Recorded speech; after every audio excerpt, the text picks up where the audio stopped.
CBS News Bay Area Afternoon Edition with Ann Makovic. Right now on the afternoon edition, police shot and killed a man in a quiet East Bay neighborhood overnight. And we just heard from that man's mother. She's obviously shocked and just started the grieving process, but shedding some light on his struggles in life. That shooting happened just after midnight in Walnut Creek, and investigators are now looking into what led up to the confrontation with police and how it led to this man's death. This was right by Buena Vista Elementary School, near the intersection of Alvarado and Buena Vista Avenues. The roadway has just reopened. Veronica Macias was out there speaking with the victim's mother, who said he was battling with mental illness. As police were leaving this morning, I tried to talk to neighbors here, and I came across the mother of the victim, who came to the scene to take a look at where her son had taken his last breath. She then opened up to me about his struggles with his mental illness. Annie's hands can't stop shaking. She's trying hard to process the death of her son Anthony, who was shot and killed by police in Walnut Creek. I have spent so many years advocating to prevent something like this, and it happens to my own son. Annie says her 46-year-old son battled a life with schizophrenia, and within the past year, things had turned very dark. And literally beat the daylights out of both myself and my husband, but he did that as a cry for help. According to his mother, at one point, Anthony was piecing things together, even volunteering in the community. But this past October, he had stopped taking his medicine, complaining the side effects were too much. My fear was that if his mental health issues became so awful for him that he could not tolerate it anymore, that they had to be aware that he would commit suicide by cops. He's talked about it in the past. He's talked about other people that he knew that had done that. It was almost like the ultimate solution to calming the voices that are in his head that he cannot control. Walnut Creek police say around midnight they received reports of a man with a flashlight shining a light into cars and homes along Alvarado and Buena Vista Avenues. When officers responded, they say the man was holding what appeared to be a firearm. Multiple times they ordered him to drop the weapon, but he did not, and they opened fire. Probably he was heading towards our house. They've told me that he had a gun and pointed a gun at a police officer, and they fired at him. I don't know that it was a gun. My son has such a lengthy mental health history that he is not allowed to purchase a firearm. Police say the weapon turned out to be a pellet gun. As someone who once served on the Contra Costa Health Commission, Annie wants others to know this could have been prevented. She doesn't blame police, but points she wishes there were more options for her son struggling with mental illness. But now, apparently, the opinions of society are that using force and making somebody take a mental health related medication is a violation of their civil liberties. Per department policy, the officers involved have been placed on administrative leave. The department says it will eventually release body camera footage of the incident. The Contra Costa County DA is now investigating. Now to a developing story that left the morning commute a real mess. BART riders had to deal with yet another shutdown. This time, a computer network failure stopped service through the Transbay tube for about an hour. That issue was resolved, but the damage was already done to the morning commute. Our Brad Hamilton joining us live from the 12th Street BART station in Oakland. And I'm sure you got an earful from BART riders, Brad. Yeah, hand the microphone over and people will start talking, right, Ann? And it does feel like deja vu for people here, especially people coming from the East Bay to San Francisco. And the message that we heard is there's just a lack of faith as you're seeing people are still coming in, maybe going into work a little bit later today. Things really all started this morning around 8:30 a.m. BART sent out an alert saying that there was no service between West Oakland and 24th Mission stations, including the Transbay tube. The reason, a network engineering problem. Commuters were urged to use a different means of transportation to get to wherever they were going. Just about a half hour later, the agency sent out another alert saying that service had resumed. We spoke with Anita Morris, a regular East Bay to San Francisco BART passenger, about this morning's disruption. And this is not the first time. This has happened before. This happened twice last year where I couldn't even go to work. There was no train service at all running anywhere. So, I mean, they have to do better. This is the second outage of the week for people going from Oakland to San Francisco. The first happened on Sunday. That was a result of a fire in West Oakland that damaged some of the cables that shut down service for 2 hours. And Ann, like we've talked about it, we've reported on, there's a lot of frustration. So many commuters going into work, they rely on this, and trying to find a different means of transportation can be really flustering. Yes, absolutely. And then the Uber costs start spiking. It's just a mess. Brett Hamilton, live for us in Oakland. Thanks so much for that. Bay Bridge traffic was very heavy this morning, even after BART service was restored through the Transbay Tube. This is video from around 10 o'clock. More commuters hopping on the road because of the earlier BART service issues. Now, this all comes as BART leaders meet today to discuss what's been called a Doomsday Scenario, a Plan B in case voters reject a ballot measure in November to bail them out with new taxes. BART is facing a $376 million deficit, and if they don't get a lifeline, they say there will be station closures, fare hikes, and job cuts system-wide.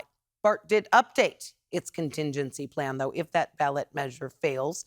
They pushed back the date on potential station closures by 6 months to start July of next year. Instead, BART says January cuts would focus on service hours, staff positions, and a fare hike. BART says there is still the potential of closing up to 15 lower ridership stations, several of them in the East Bay. All right.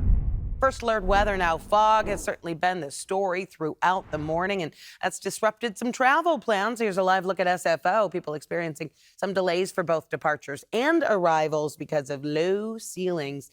And take a look at this time lapse of the Golden Gate Bridge. Hard to see most of it earlier this morning because of that fog, but that has since turned into blue skies. And it was kind of an eerie morning in parts of San Francisco. Check out the fog on Market Street downtown. This was around 7 o'clock. Let's check in with meteorologist Darren Peck for a look at what's in store for the rest of the day. Darren. First, we got to clear out what is still left of that fog, and there's a little. You look out the window from our front view from the virtual set looking across the bay towards the Bay Bridge, and you see most of it has started to clear. But when we look at the virtual set, there are still some patches. A little bit still here, and then there's still some up here in the North Bay. And when we use the locators on here to see where we are, this is still hanging out up around Santa Rosa. And when you look at the last 2 hours of it, I mean, it's only been really within the last 2 hours that this stuff has finally melted back. Took its time. We had so much humidity in the air over the last few days, like a layer cake of clouds, high clouds coming through, and just enough rain that had fallen over the past few days that we were able to develop more of a Thule fog situation. The fog that was filling in the bay, that was not the marine layer. It was really fog that we just kind of created here overnight, thanks to the ground being relatively wet. And you can see what the Thule fog was looking like out here in the Central Valley. Bottom line, that's going away. We don't anticipate a whole lot more of that coming. I think what we really need to turn our attention to now instead are the daytime highs. We're going to see numbers climbing into the low 70s today. This is where we're going to pick up this story and the complete forecast when we get back together again in just a few minutes. And for now, back to you. All right, thank you, Darren. Court clerks in San Francisco walked off the job this morning after negotiations had failed earlier this week. Here is a look at the picket lines outside the Hall of Justice. Workers say they want proper training and increased staff to tackle overwhelming workloads. The last round of bargaining about a year or so ago, HR said that the Hall of Justice, at least, has been chronically understaffed for over 10 years. In a statement, the court's executive officer says they will prioritize emergency cases and keep mandated services running, but they're warning that other matters without deadlines may be recessed.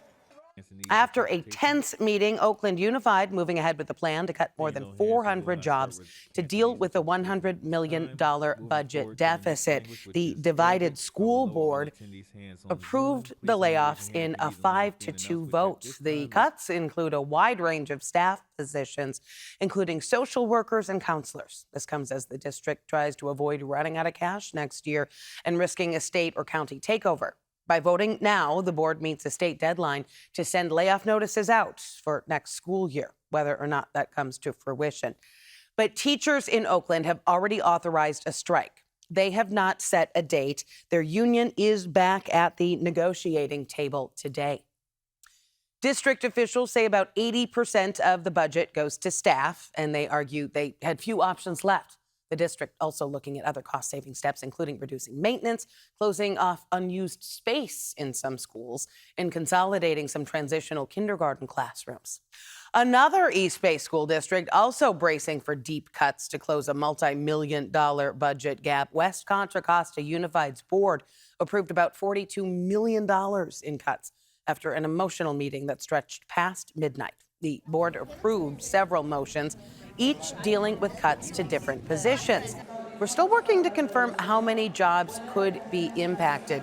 Board members did also talk about potentially finding some new grant money, specifically for music teachers at elementary schools.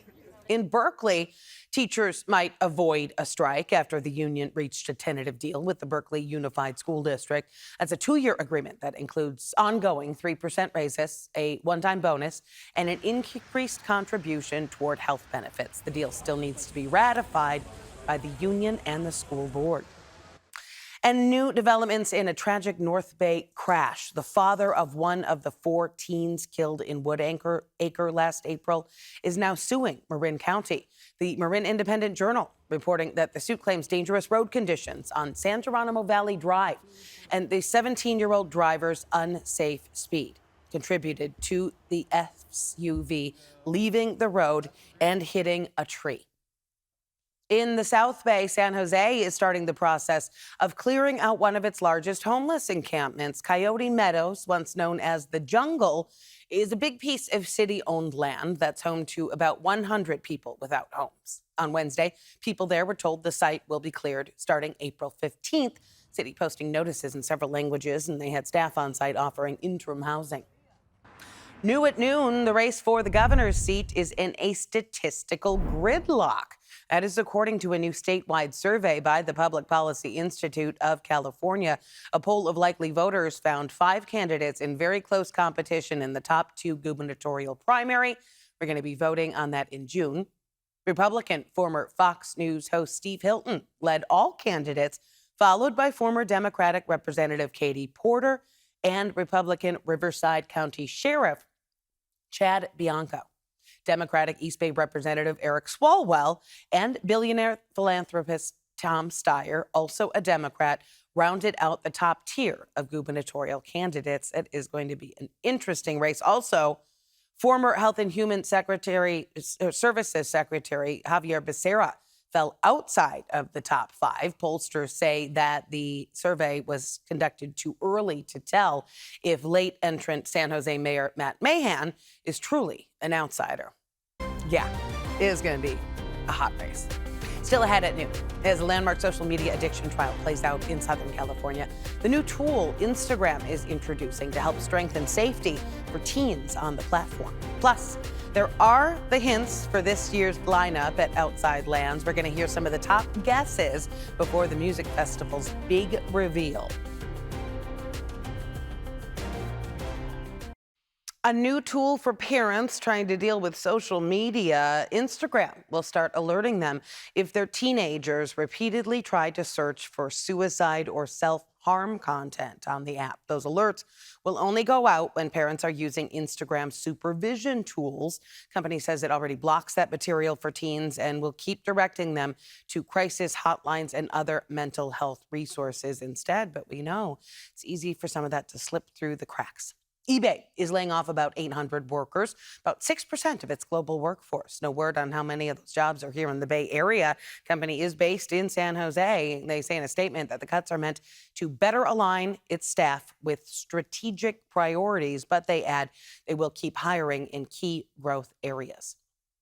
Silicon Valley-based Nvidia posted another quarter of impressive growth. The AI chip maker just reported a 94% increase in profits and record sales of more than $68 billion for the fourth quarter. CEO Jensen Huang told investors that demand for Nvidia's chips is still skyrocketing and that customers are racing to invest in AI hardware. That AI keeps on going. Lightning speed. Taking a check on Wall Street now, courtesy of FinViz. Nvidia stock falling. Despite that positive earnings report, we are still seeing other drops for tech giants like Google and Tesla. All right, back to our first alert weather. Taking a live look outside. Where are cameras pointing right now? San Jose this Thursday afternoon.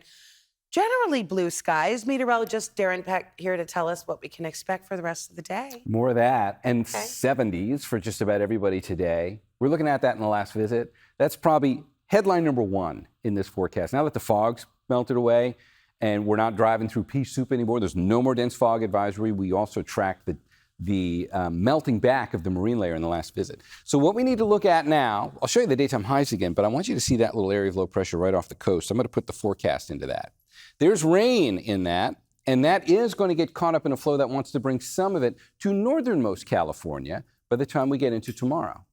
I can show that to you with a little more detail if we check out the forecast monitor that sits up here. We're going to play that forward again. We'll watch it once more. There's two opportunities for rain. That first one we miss as the rain comes in for Saturday, stays a little too far north. But the next one then comes in, and that one might be able to deliver just a little bit of rain for us. And that gets us into Sunday and Monday.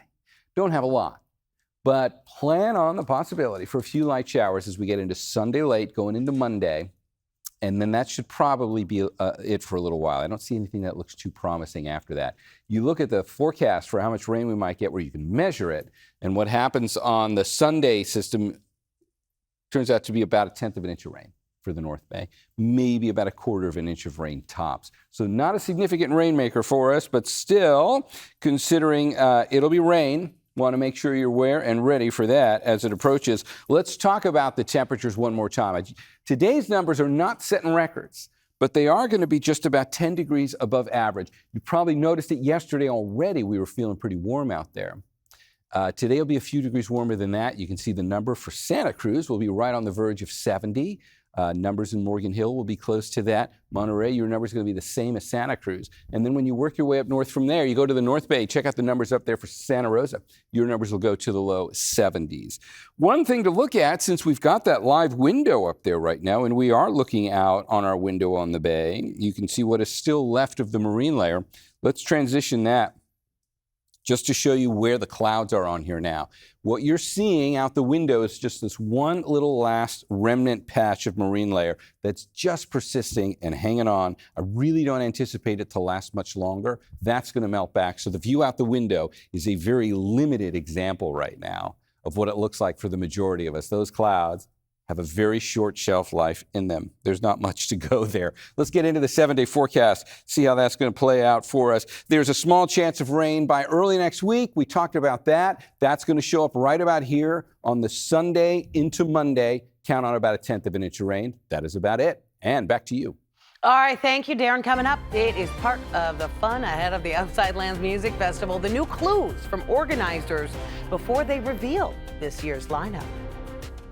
All right, get ready for Outside Lands. The San Francisco Music Festival is revealing new clues about this year's lineup. Each year, organizers tease the lineup with hints on social media, and fans are already guessing some pretty big names. So there's a new Instagram post showing illustrations featuring headphones, a capybara, and a cowboy hat. So fans are guessing pop singer Addison Rae, Blackpink singer Jennie, and country music star Casey Musgraves. Other featured items include dumplings, a green boot, leopard lilies, and a duck. Full lineup will be announced this coming Tuesday. The festival set to return to San Francisco's Golden Gate Park August 7th through the 9th. I have no guesses. That's how uncool I am. We'll be right back. All right, breaking news. BART's board of directors just approved what they're calling a doomsday scenario if a new transit tax fails in November on the ballot. The 2027 plan would close up to 15 stations, slash train hours by up to 70%, and include layoffs. If voters say no, a regional sales tax on the ballot could raise about $1 billion for BART and other Bay Area transit agencies. If voters say yes, that is to the tax. All right, that is it for the afternoon edition. Thanks for joining us. Remember, we're streaming 24/7 on the free CBS News app.